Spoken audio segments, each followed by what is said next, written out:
the misalignment that was coming in through the streets for our youth, and it was simply because they were losing who they were.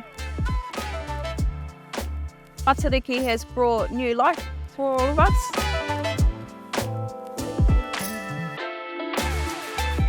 The organisation is named Te Aotearoa Incorporated, and it was always about bringing our whānau together.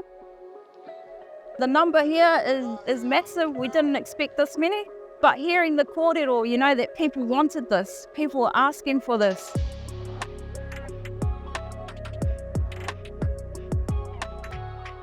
It's definitely seeing our rangatahi, seeing our tamariki, dancing, and they're free.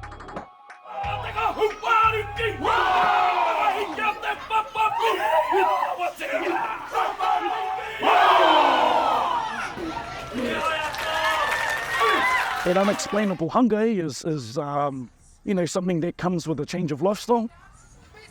It's worth celebrating everything. The more kaupapa we can have, the better it is for us. It's just a reminder to let ourselves know that being involved in kaupapa, always opportunities to learn.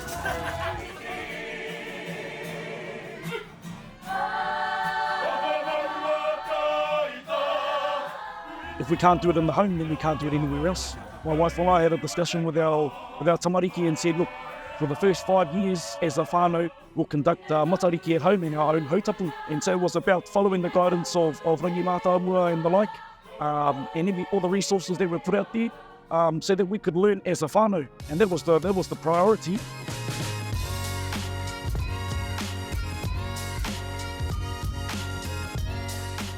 It's more of the continuing for the youth to see that this is what it looks like and it must be kept generating, you know, and the mentorship that we can provide.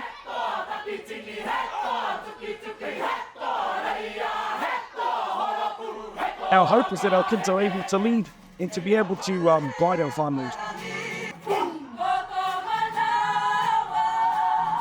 Ko Matariki, te kaupapa whakakotahi ko Matariki, te kaupapa nui ko Matariki, te kaupapa o te whānau. Ki au nei, he raru.